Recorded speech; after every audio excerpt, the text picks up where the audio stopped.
I'll just jot down the idea on my little pad. And before long, it's tagged, it's flagged, and then it's put into my little mind map for an upcoming episode. And before you know it, it's out there in the world, providing value for folks. And it's always up to date because it's always coming from the conversations I have with clients. Most hosts never achieve the results they hoped for. They're falling short on listenership and monetization, meaning their message isn't being heard and their show ends up costing them money. This podcast was created to help you grow your listenership and make money while you're at it. Get ready to take notes. Here's your host, Adam Adams. Hey, podcaster. It is Adam A. Adams, your host, and we are trying to help you become a better podcaster, to start your podcast, to grow your podcast, to get value through your podcast, to add value to others. And the big two things are to inspire and to make income. I want you to be able to make income with your podcast. It should not be taking money out of your pocket. Today, we are going to be talking about a little bit of things. Actually, it's interesting because Mark Willis is a financial guy. So he's got his book. He got some cool books behind him that you might not be able to see, like talking about banking on yourself. He helps other people try to do those things. He's had a podcast for a while, and I don't know, 246 episodes-ish as we're recording, and well over 100 ratings and reviews. That puts him higher than the top 0.6%. That means higher than the top 1%. So because he's at that 100 plus, he's learned a few things, and I want you to gain anything that he has, and he's promised to deliver for you, the new podcaster, to make sure you get some value.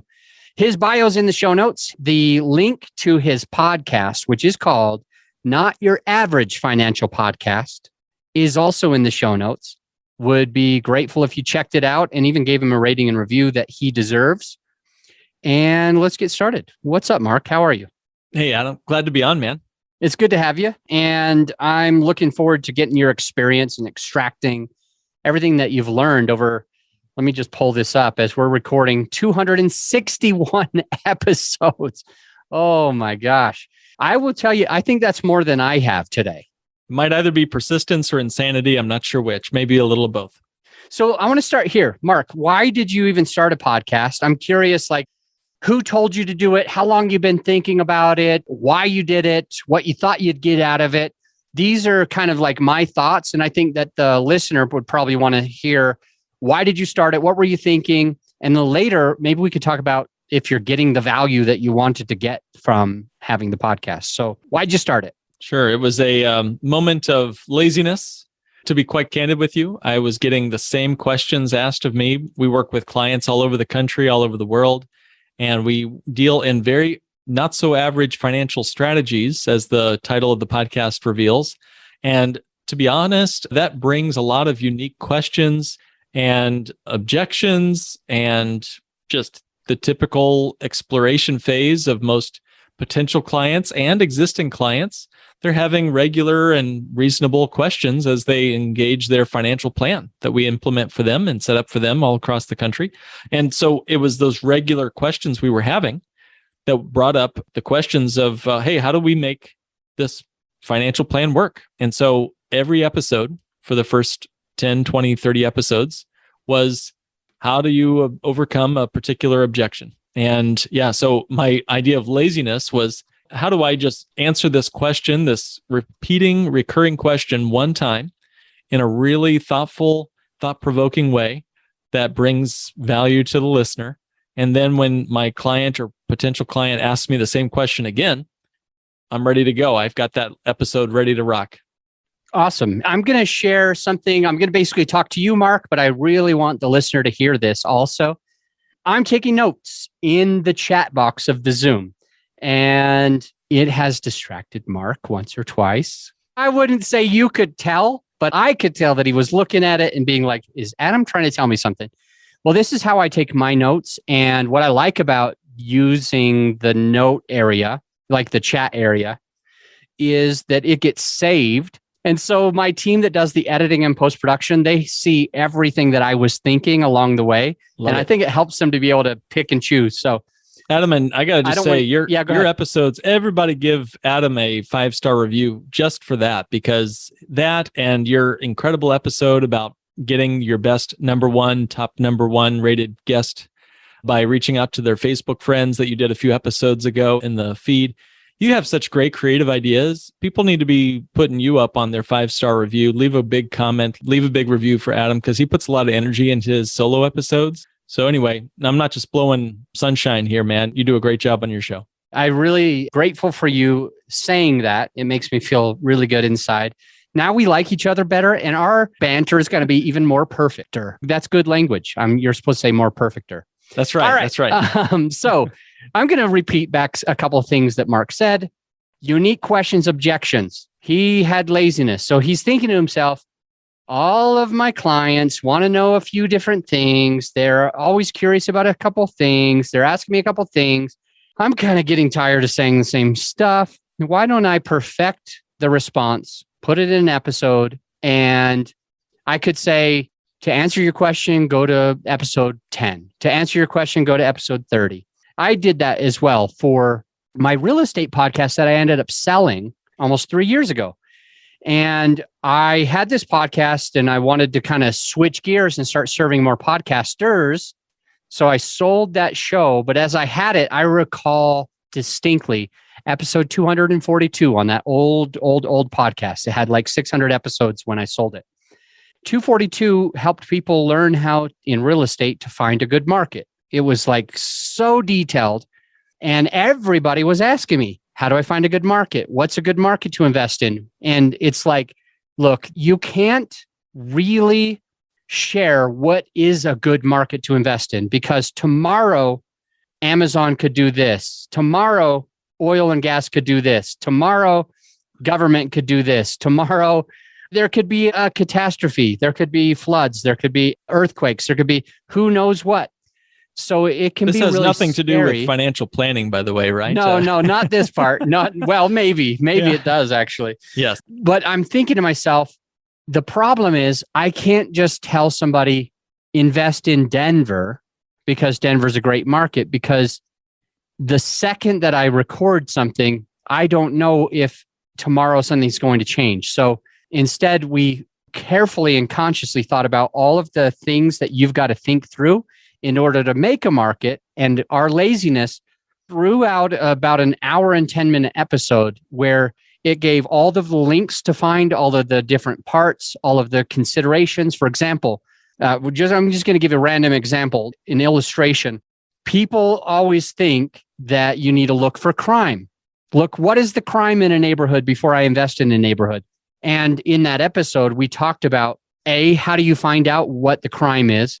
B, what do you look for the crime? And C, what's even more important than just simply crime? So in that case, we talked about a few different websites to go and find the crime and see where it's trending, where it was last year and last month. And then we talked about what data you needed to understand in order to know if it's good or bad, because just low crime doesn't necessarily mean anything. And on that episode, we talked about that, like if, for example, it had a ton of crime last year and no crime now, it might just mean that the governor wanted to get reelected. And so he just stopped putting people in jail. So it's like, oh, nothing happened this year because we decriminalized everything, because I told my cops to just chill and not report anything or whatever. There's all of these different things. Or for example, he just locked everybody up and now there's less crime, but it's going to come back. So then we talked about how education was that third piece that basically means if you have a good education system, 7 out of 10 or above on elementary, mid, and high school, then it generally will mean that in the future, crime is going to go down and down and down. So we talked about all of these different things, how to think through it so that people could do their own research. They would have their own like places. And it was kind of out of that laziness, but we made it an epic hour and 10-minute episode that answered every question and gave everybody all the tools that they need. Maybe overcome some objections or whatever, but also showed how smart we were, how cool we were, how good we are at our jobs. And we were raising millions of dollars from other people to buy these deals. And if they just wanted to go and listen to it, now they're like, whoa, Adam like goes through all this detail. I don't even want to deal with all the detail. If Adam already does it, I'm just going to invest with him. So it did all of these things. And it was really, really cool. So Genius. You're doing similar stuff. And I try to do that on this podcast as well, help people understand. I like that thought where you said, Mark, overcome the objections. And I put in giant capital letters, as big as I could possibly make them in this chat here. One time. Overcoming objections, one time. Perfecting the response to how to do, what to do, where to do, getting it all put together, recording it once and saying, I never have to do that again. I could just say, go listen to episode 242. Listen to episode 1. Love it. Good stuff. So that's why you started it. But you went past 30 episodes. You said for the first, I'm paraphrasing here, for the first 10 or 20 or 30 episodes, we were overcoming objections. That was the purpose of the podcast. However, you've gone 250-ish more episodes past that. You're still putting out content. So why the heck are you doing that if you have already figured out, if you've already done the thing that you wanted to do? Well, everybody is whispering in your client's ear. And if you're not the one whispering, someone else will be. And that's true as a real estate professional or as a financial professional or anybody. If you're a masseuse or what do you call them these days? Massage therapist or whatever. You got people whispering in your client's ear, and eventually they're going to be lured away, and that's not good for your business. So for 2 reasons. One, I wanted to consistently up my touch points with my existing clients, as well as to be a resource for the potential clients that we might someday work with, overcoming those objections as mentioned, but also to consistently show up. I can't be there in front of every single client one-on-one. That's a very unscalable method or business model. And I wanted to do more than what we could do on a one-on-one basis, which we always do 6-month reviews, have ongoing meetings throughout the year, even between those 6-month meetings. So I wanted something that could be in front of my clients every week. And so just ruthless persistence and consistency has proved to be a very valuable asset for our business. And now people expect it. They say they do it on their Friday gym time, and they talk about that they make it part of their weekly walking the dog or whatever else that they're doing. They make it part of their routine. So I'm in their ears and I've got this weird intimate relationship with many people just out of ruthless consistency of showing up every week with some kind of valuable piece of content. So that would be the reason why we kept going. Yeah. And also because, man, it creates such a universe. I talk about the Marvel universe of your podcast. How like one show in the Marvel universe connects to others and you got characters related to. So you build up enough of these episodes and you're like, hey, if you want to learn more about this particular topic that I'm talking about today on how to become your own banker or whatever it is, listen back to episode 32 and 62 and 92 and all these different episodes. So you create this sort of interweb, almost like a knowledge base. And I should mention too, hush after this, one of our favorite things that we started doing during the pandemic was we also created an online community off of Facebook, not on the creepy grounds of Facebook, but we created our own membership site related to the podcast. There's also a private portal for our clients, but that became a discussion board for us and for strangers to find us and to have a discussion. Hey, who else is doing these weird financial strategies that Mark's talking about on his show? And then they can swap ideas. They can get into real estate deals. They can do other financial planning conversations. And so it's been a great place for us to have it's almost like a watering well where we encourage people to come a little closer to date me or my advisors first before they hire us, before they marry us. And that's been the reason why we show up each week. Lots of good stuff. And I'm hoping that the listener really pulled and extracted and noticed some of those really good pieces of feedback that you're giving. The 3 that I want to point out is on our podcast, as we continue to put out more content, we become the squeaky wheel, and the squeaky wheel is the one that gets the grease. And another way to think of this is the person who's putting out regular content is the one that the clients and the investors and people who need to know this stuff, they think of you first because you're the one putting out the content. They go to you first. There's part of it is just the reciprocity. Mark gave me this value about these financial strategies. Adam gave me this value about a better podcast.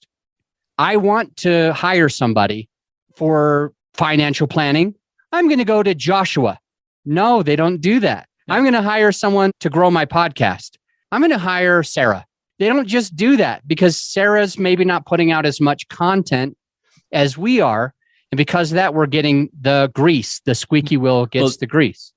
Our biggest problem in business is not money in the bank. It's obscurity. I mean, if you could choose, Adam, between $1 billion in your bank account or 1 billion subscribers to your podcast, which one would you choose?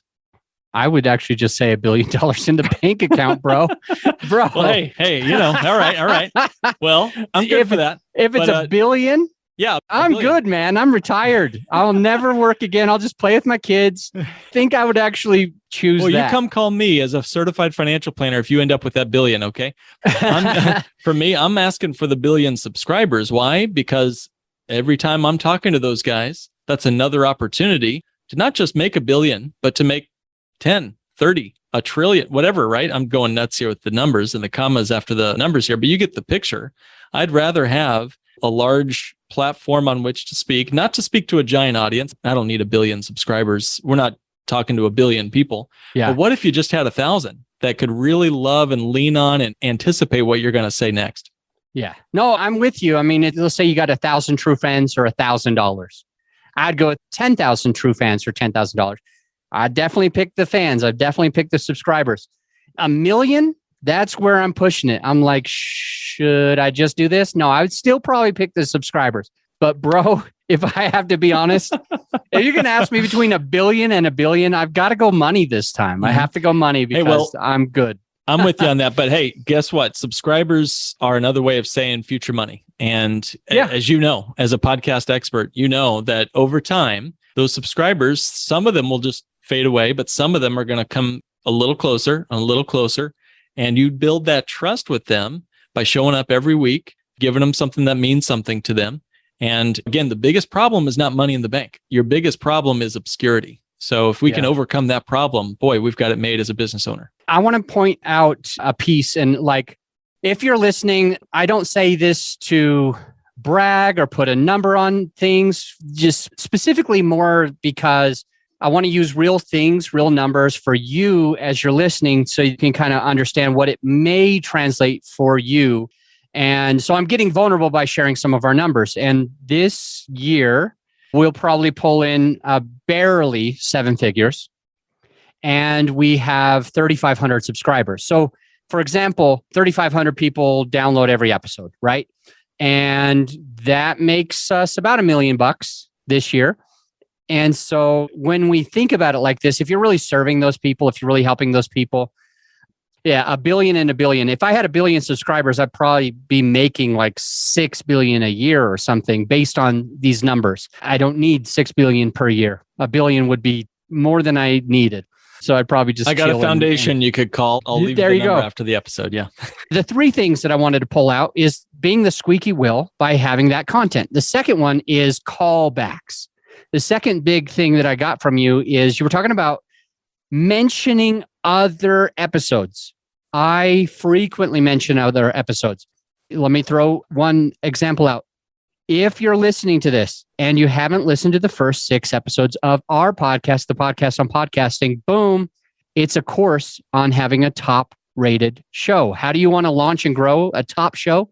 Listen to episodes 1 through 6. Now, I'm going to get benefit from this. You're going to get benefit because you're going to go listen to episodes 1 through 6. You're going to get all that value. You're also going to have a top podcast. You're going to make all the money, the millions, 7 figures, 8 figures, 9 figures that you will because you listen to those episodes. But also, I'll get some value too because you're going to listen to 6 episodes in a row, which means that I'm going to have higher downloads, triggering algorithms for Apple and Spotify. And they're going to say, holy cow, something's cool about Adam. People binge listen to his podcast because I'm sneakfully telling you to go and listen to 6 episodes at a row. So yes, it benefits you, the listener, by doing that, but it also benefits me and the algorithms, and it grows my company. And so I do those types of callbacks. I'll call back to, hey, I had an episode where we talked about how to grow your podcast. I had an episode where we talked about this, and we'll call it back. Just like Mark's saying, he's saying, if you want to learn this, go to episode 30. If you want to listen to this, go to episode 1. And not only are you listening to the episode that he's doing right now, but you're probably going to go and listen to a second or third episode at the same time. So I thought that was a huge takeaway. The sneaky wheel, number 1, the callbacks, number 2.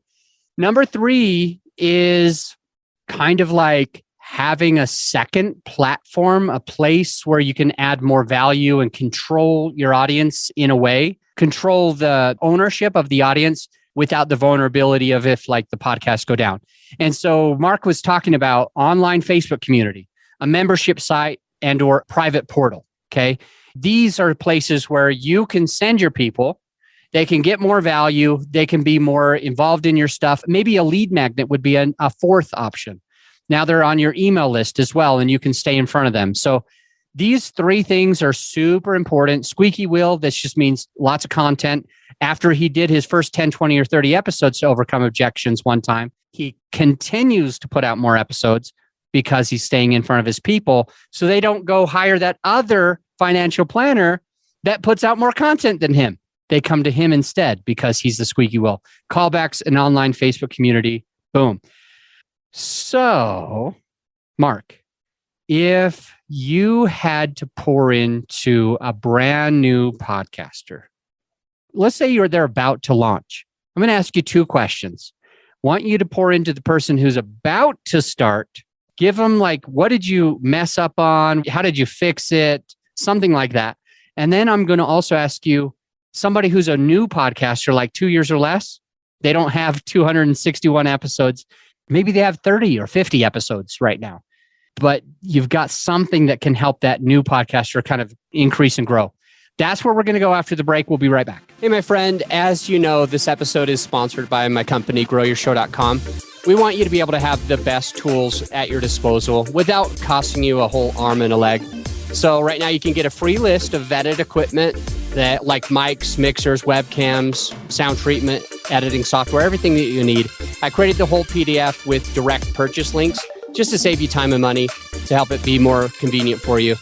So this free PDF will help you skip all the guesswork.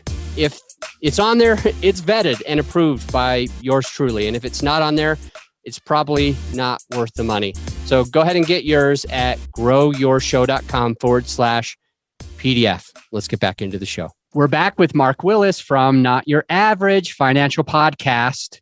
And we're going to find out, what would he share with you if you are about to launch a podcast? And what would he pour into you if you've had a podcast for a minute, but you're not quite at his level? So Mark, take it away.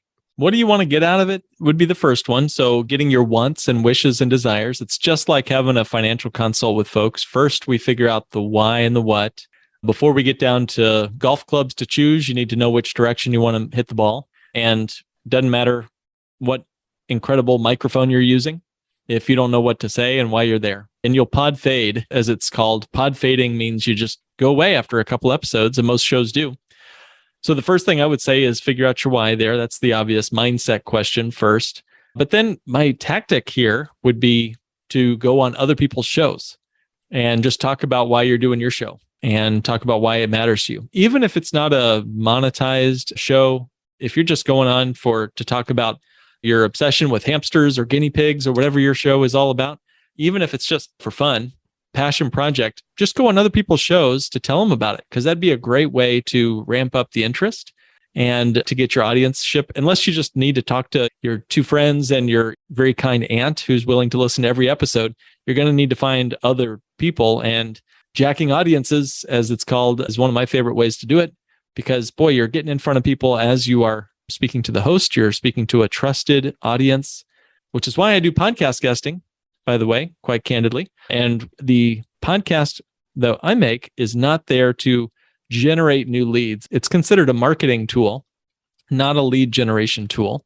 So go in with that expectation as a new podcaster, as a host, as a podcast host. You're not going to just fall into a minefield of leads or whatever right away, but you can develop your voice. You can figure out your why. And that would be the purpose, I'd suppose, for someone just getting started. For somebody 2 years in. Oh, those were both for the brand new person? Yeah. Good. All right. Keep going. I'll be brief here on the second. So 2 years in, wow. If you've made it 2 years, you've found yourself among the crazies like me and obviously like Adam as well. So if you're still doing it after 2 years, again, I would suggest, how do you overcome the problems of obscurity so that you can make a bigger influence? And again, it comes down to the purpose. If you're just there to talk about the latest Foo Fighters concert or the latest whatever, if it's not a business podcast, we've got a different answer for this, Adam. I suppose you would too. I think our main listener is going to be business. They probably want to monetize their show. So let's give that person. Yeah. What do they need? What do you do when you are in 2 years in? Find what's happening now and what the new objections are now. Like we've just done a whole series on inflation. Why? Because that's what people are asking me about. And so consistently coming up with your ideas. I never run short on ideas. I've got a little idea board where I'm constantly jotting down. I'm in the, I'm doing dishes or I'm getting out of the shower or something. I'll just jot down the idea on my little pad. And before long, it's tagged, it's flagged, and then it's put into my little mind map for an upcoming episode. And before you know it, it's out there in the world, providing value for folks. And it's always up to date because it's always coming from the conversations I have with clients about what they're currently struggling with or experiencing. I'm going to get a couple things. All right. You're brand new, brand spanking new. 2 things, says Mark. A, what do you want out of it? Figure out why you're even having the podcast. Begin with the end in mind, like Stephen Covey would say. Figure out where you want the ball to go before you pick the golf club. If you are on the green, you're probably not going to use a driver. If you're about to tee off, you're probably not going to use the putter. You want to use the right equipment. So you want to understand what is the purpose, and then you can kind of reverse engineer it and work backwards and begin with the end in mind. So this is super smart if you're about to launch a podcast. The other thing that Mark mentioned is to guest on other shows. Huge hack here. What is a hack? A hack is a way to pick a lock. A hack is a way to get into a computer system. I call it Trojan horse marketing because it's as if we got the Trojan horse at the town of Troy to get into those gates that were impenetrable. It was so hard to get in front of those people. This is a way we hack into somebody else's network. And Mark is on our show today. And you're like, dude, this guy's cool. What kind of tricks does he have for this financial planning thing? I came here to learn how to be a podcaster, but what if I'm leaving some money on the table? I'm going to go check out Not Your Average Podcast, Not Your Average Financial Planning Podcast, right? And that's the trick is he's here to add value to you with a Trojan horse, and you're opening up your doors. Next thing you know, you're listening to his podcast and you're being able to get more financially free because of it. And he got some value too. Yes, he's adding value to you, but he's also hopefully going to be able to serve you where you pay him, you invest with him so that you make a bigger return because of it. And he also benefits. So it's kind of cool. That's a really special hack. Get on other people's shows. It's one of the best ways to grow. He called it jacking and I call it hacking. I like hacking better. I like the Trojan horse idea.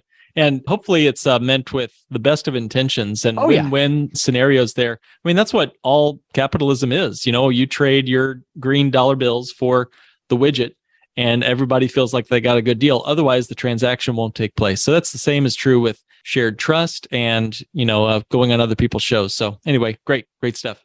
Then when we're looking at somebody who's been doing it for a month or 2 or 3 or even up to 2 years, what can they do? And Mark says, find out what's happening now. Mark, I'm going to ask you a question about how do you keep that evergreen? Because it's like hard to balance in my mind. It's hard to know how to be on the cutting edge, what's happening now. Because I know for a fact you get more algorithms triggered by talking about what's happening now because people are searching for it. But I have the concern of what happens in 3 years from now when maybe the episode doesn't seem as relevant because we're not in today's market anymore. So there's lots of answers let's to talk that. about that. Yeah, I mean, you would be a pro at this. I just have my ideas. You probably know what really works. But what if you had on your podcast website, so you do the news flash of the day, markets are down, markets are up. I don't necessarily do that because I'm not tied to the Wall Street casino with my strategies. But maybe you have a very, like imminent, urgent, current events type business podcast. Then you would have those shows, but they would sort of fall away into the ether. But for those that want to go deeper and get to those evergreen content on your podcast page, what if you had we're putting together a survey where folks can take a little quiz. Hey, I'm interested in real estate. Hey, I'm interested in starting a business. Hey, I'm interested in paying off my student loans. All of those different pathways would lead them to a customized playlist of your evergreen content that focus specifically on their topic. So here's my 6 episodes on paying off your debt and getting wealthy at the same time. Here's your 4 episodes on Social Security strategies. Here's your 18 episodes on real estate investing or whatever it might be. So you create for yourself a nice choose your own adventure, customized playlist. Anyway, we're putting that together now and hope to have that live here shortly. We'll let you know how it goes. Dang, brother, like this is something I'm embarrassed to say. I've got to bow down to you. This is nuts. I'm supposed to be the guy who knows how to podcast and how to help my people monetize and inspire. And you just gave us 2 ninja strategies that I'm not using. And I think that the listener definitely should. One of them is a survey or a quiz. And then the couple on top of that is to utilize a customized playlist of things that will support that person after they take that quiz. This is a ninja strategy. I'm curious, how do you set it up? And like, give us a tip, trick, or strategy. Like, what website do you use for that? Is it an app? Is it a Google thing? Like, what are you using? How are you using it? And how does it customize the playlist? Is this something where you're building in some type of algorithm, or are you personally looking at the answers and saying, I think this person needs these 6 episodes. I'm going to email them personally. What does it look like and how much work is it? Yeah, there's a number of different sites that will let you do it. Any survey site, there's all sorts of sites out there where you can create a quiz. And, there's Zoho survey, there's Interact Quiz Maker. That's one. So you can go to tryinteract.com, for example, to do this. And it can embed right onto your page. There's probably 2 dozen, 3 dozen different tools out there. And just candidly, I have not implemented this strategy. I've heard about it from other people. So as the old saying goes, creativity is just forgetting your sources. So, we'll try it out. We've already had playlists. So if you go to notyouraveragefinancialpodcast.com/playlist, you can see a short selection of our episodes. If you're an engineer and you really love your spreadsheets, we've got show notes full of spreadsheets. Here's our 16 episodes on with spreadsheets included. If you're a college-bound parent with kids going to college, here's your episodes on that. So we've just got the playlist listed out for now, but I can't wait to do the quiz because it'll be a chance. 1, maybe it's a lead magnet, maybe it isn't. But then 2, maybe it's a chance for folks to filter through the 200 plus episodes to get to the 3 or the 5 that they really need to hear today. That's really cool. Bro, I'm thinking about like my own podcast, and I constantly have to memorize these things. I'm like, if you want to do that, go to episodes 5, 10, 20, and 30. And that, I think, is to grow a podcast. I think that's about like getting a bigger podcast. I could be wrong, but I think it's 5, 10, 20, and 30. And the problem is I could be wrong on 5, 10, 20, and 30.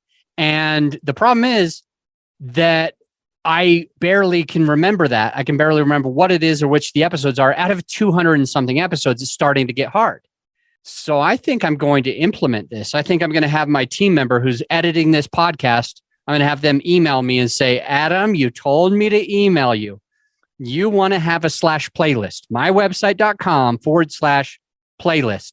And on that, we could easily have, want to grow your podcast? Here's your 4 episodes to listen to. Want to monetize your podcast? Here's your 6 episodes to listen to. Want to have better questions for your guests? Here's your 6 episodes to listen to. Want to, what else does my avatar want to do? Do you want to, let's say, there's so many things. Get 1 billion subscribers. Want more subscribers? Listen to these. Yeah. So that would be really cool. I could think through what are the top like 2, 3, 4, 5, 6, 7, 8, 9, 10 things that I know my avatar needs and wants. And then I list those top 10 things and I put the 2 or 3 or 4 or 5 or 10 or 20 different episodes that can respond to that. So they can just only go to those. It only comes down to Brilliant. laziness. Once again, man, so we never have to remember our episode numbers ever again. Create a playlist. Yeah. Cool, man. All right. Well, let me just ask you this before we end this episode and jump into the next episode. Mark, if you don't mind taking a moment to self-promote, if you will, just like let us know kind of why would we listen to your podcast? Give us your best sales pitch. Maybe we'll learn from it and we can be a good sales pitch as well. Or perhaps the listener's like, man, this guy, I need to check it out. So give us your sales pitch. And then I want to share with the listener, don't go away. Don't jump off the podcast. We are actually having another episode right after this, which is a solo episode where I pour into you. And I want to do that. I want to give you some good value so you can just stick with it after the end of this and check that out. Mark, why would somebody listen to your podcast? So, Adam, you know how the markets have been tumbling this year as of recording? We're down 20%, and we've got war, supply chain issues, inflation, and almost the double digits. I do. Well, what our podcast covers is how to build a reserve against such devastating impacts, help you become your own economy, set up your own reserve, forget the Federal Reserve. Let's create our own economy and actually become our own source of financing. Fire your banker, become your own source of financing, kick your investment guru to the street and become your own investment source instead. That's what we focus on at notyouraverageFinancialPodcast.com. Boom. All right. Thank you so much for being here. If you're listening, check out the next episode. I'll see you there. By the way, one way to ensure that you don't miss out on great content that we're producing on a regular basis is to make sure you're subscribed to the show. You need to be subscribed or following the Apple Podcast or wherever you listen to it in order not to miss all of that. And before I let you go, I need to mention, because a lot of people are asking, do you help? Can you help me with this? And the answer is yes. My company actually does it. It's called Grow Your Show. And you can find that at growyourshow.com.